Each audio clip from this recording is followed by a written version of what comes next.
Hey guys, what's going on? It's your boy, the Mad Kaigan.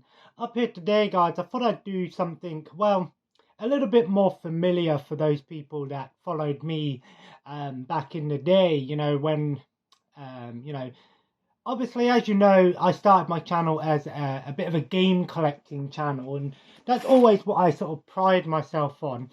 Now, unfortunately, as you know, if you follow my channel, I had to sell off my game collection for a few reasons, obviously. Now, while I don't necessarily regret doing it, there is still some a sense of missing it to it, almost a sense of loss towards it. Now, that doesn't necessarily mean I'm gonna restart game collecting because ideally, I still have access to play games, and the way that I do play my games, my modded PlayStation 3 and my PS4, are only the real two things I do play. And I don't play video games to the extent that I used to. But that doesn't mean I don't play video games. I still have a lot of knowledge of video game collecting. And what I thought I'd do here today is talk to you guys about the best way to start video game collecting and sort of give you a bit of a beginner's guide, if you will. Um, so but I'm going to start off by asking, should I maybe start recollecting video games, and what system should I collect for? Because part of me is tempted to maybe start getting some PS4 physical games back in, because I've only really got two consoles at the moment, the PS4 and the modded PS3. And like I said, I use the PlayStation Plus, which you get a bunch of games on.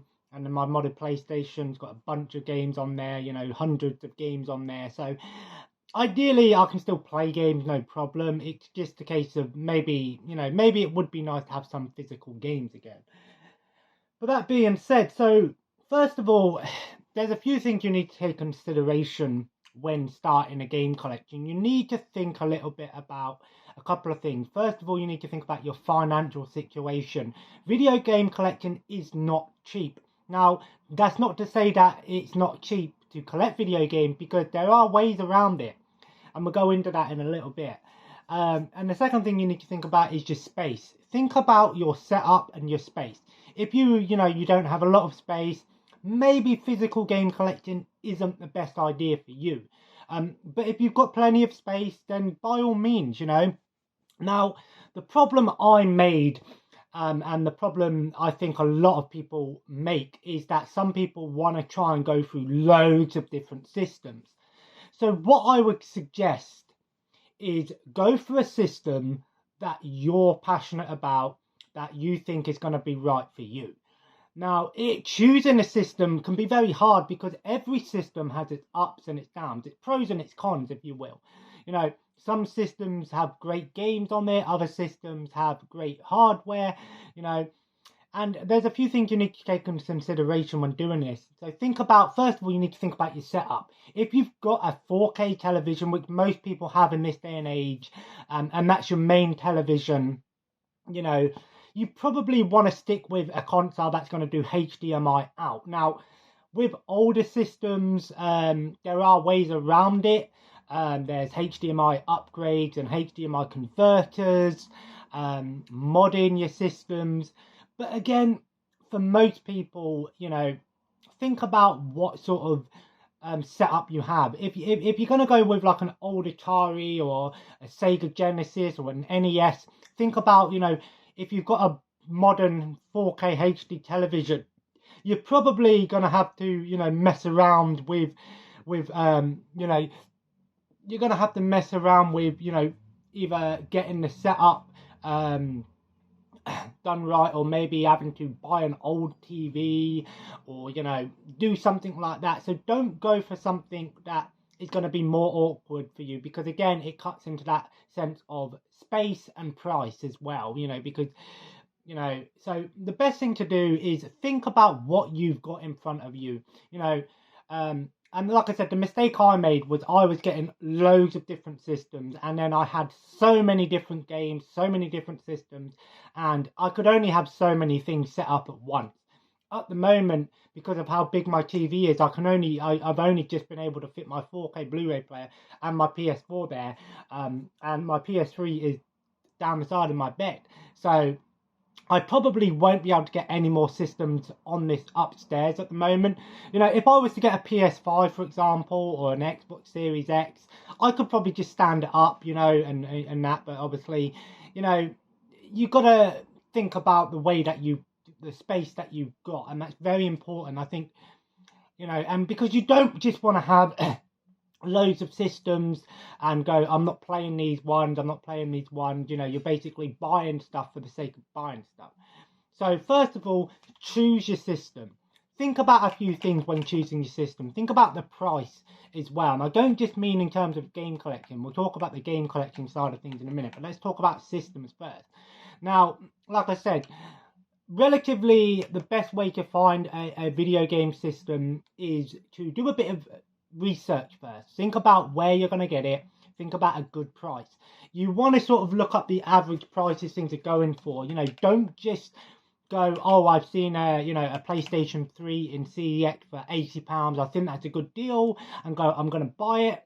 Because later on you might see someone selling one on Facebook or eBay for half that price.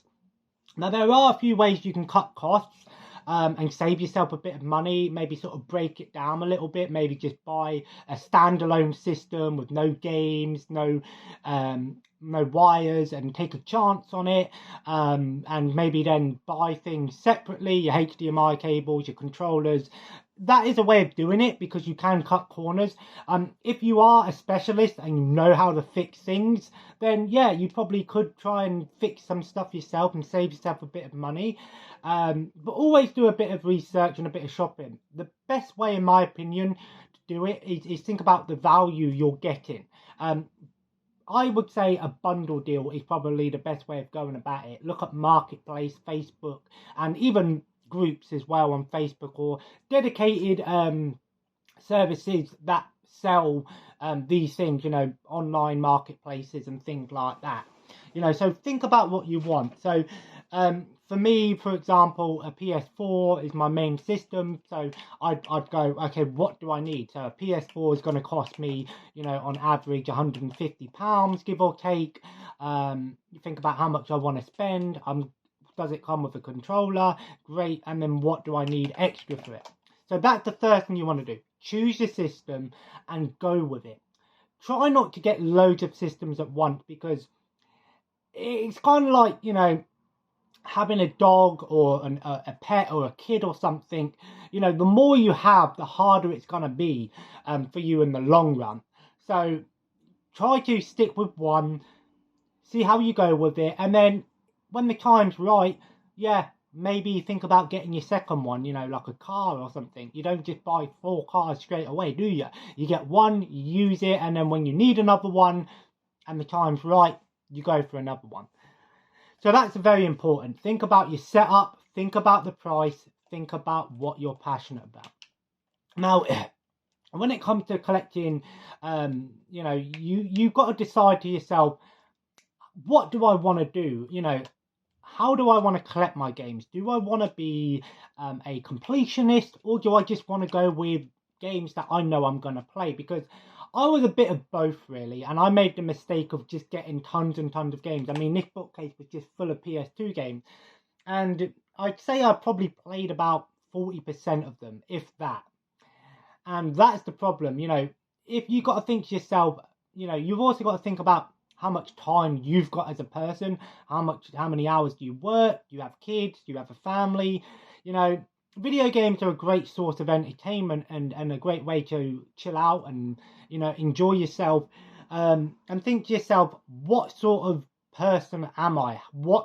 How much time can I dedicate to these games? You know, if you're, you know, someone that doesn't have all of these, you know,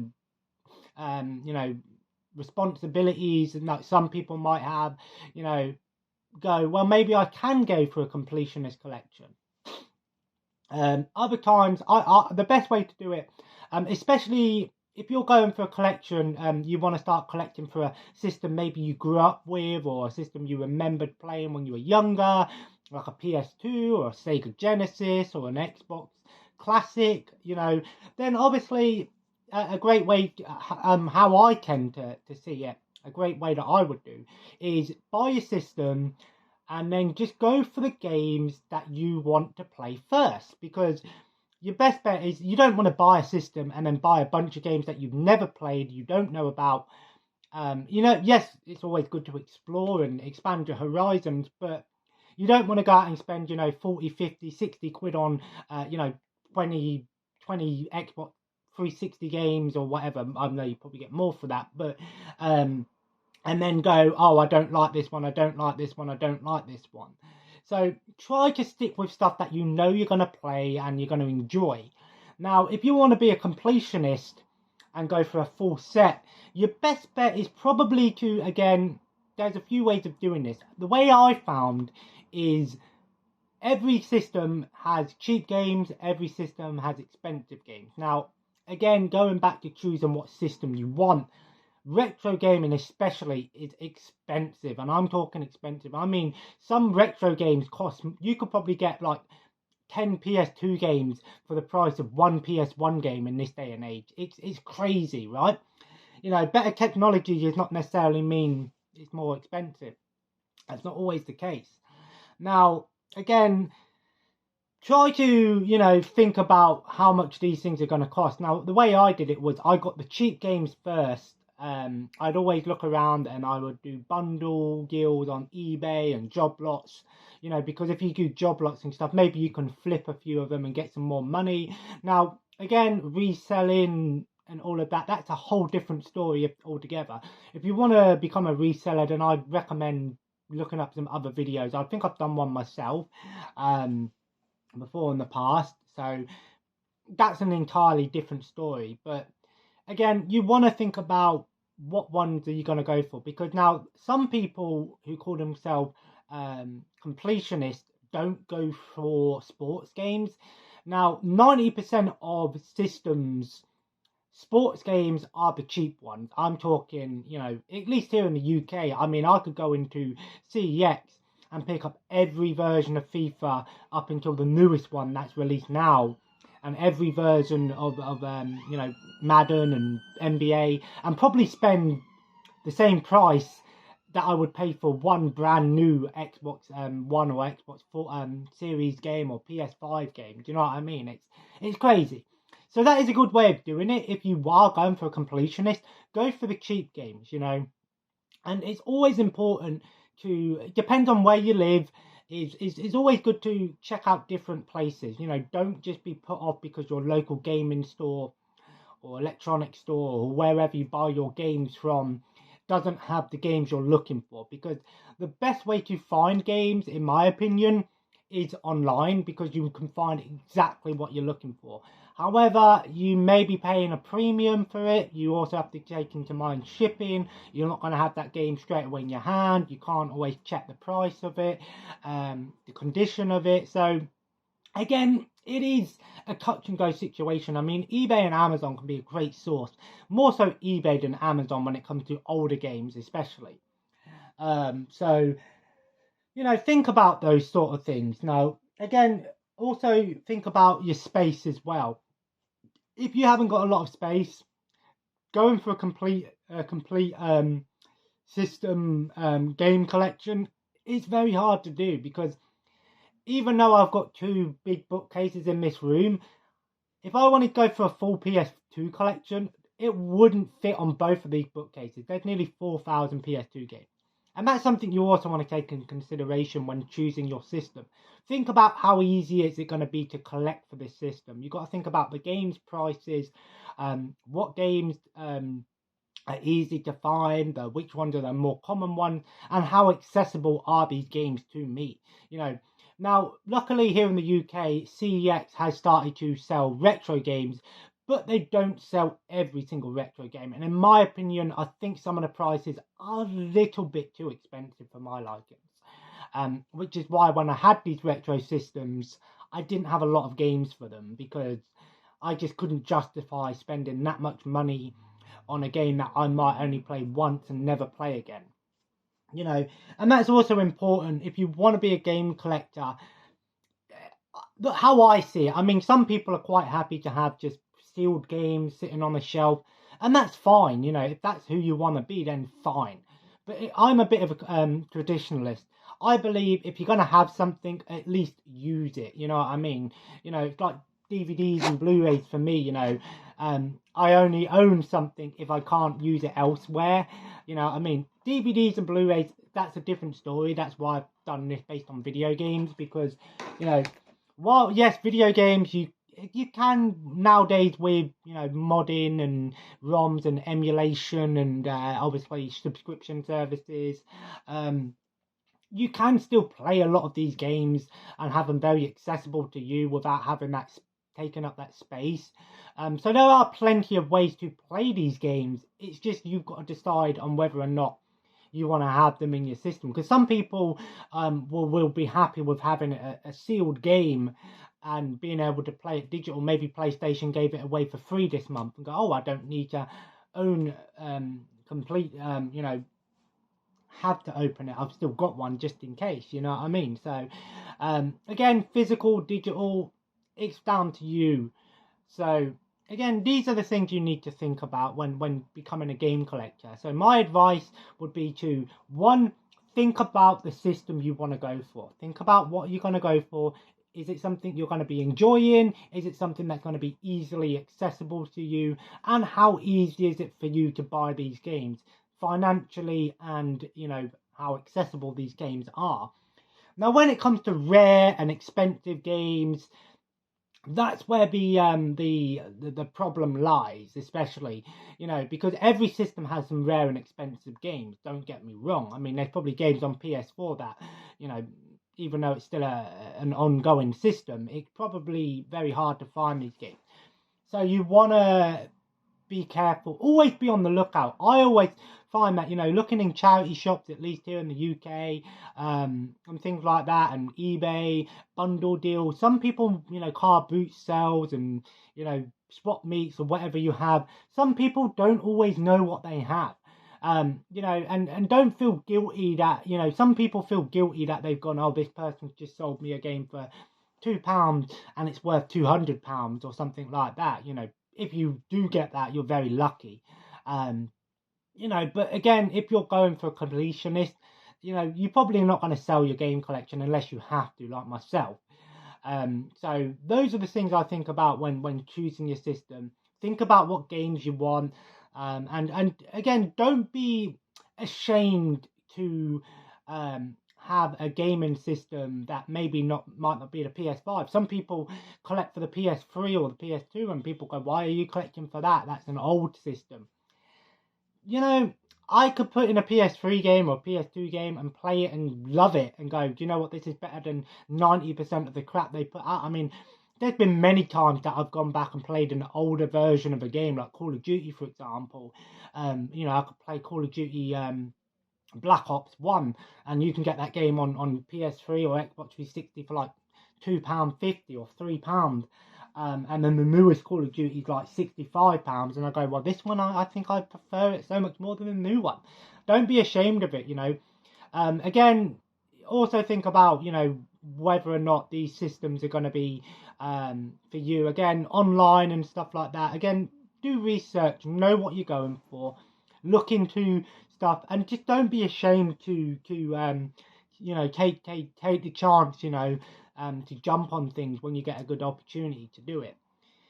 That being said, do I miss my game collection? Yes, I do. But at the same time, does that, you know, change my opinion on whether or not to go for a game collection? No. I'd like to restart my game collection, but as of now, it's still not the right time. It won't be the right time until things change, we get a bigger place or something like that. You know, don't get me wrong, you know, maybe I might pick a few games up in the future.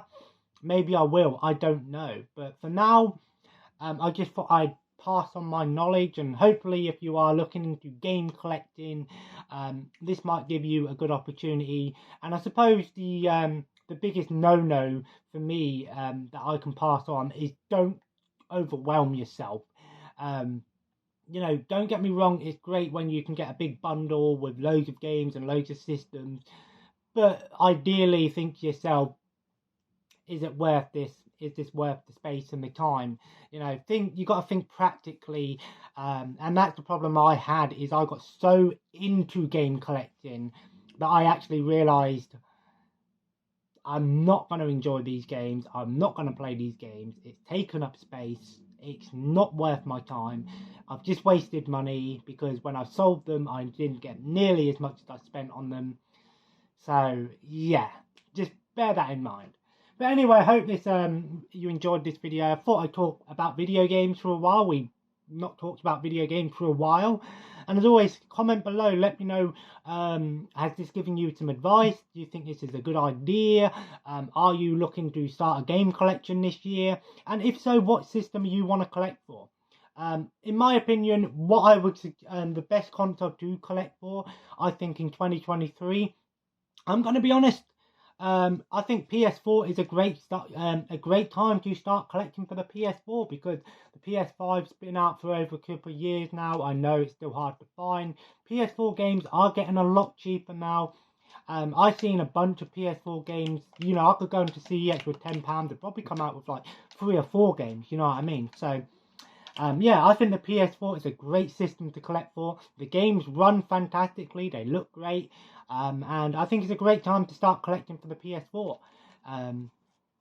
So anyway, guys, as always, subscribe if you haven't already and join the family. Follow me on Twitter and Instagram. There probably won't be a video tomorrow because I've got to go out tomorrow. I've got to do some shopping and stuff. So maybe we'll be back Thursday. But always, have a nice day and I'll see you next time.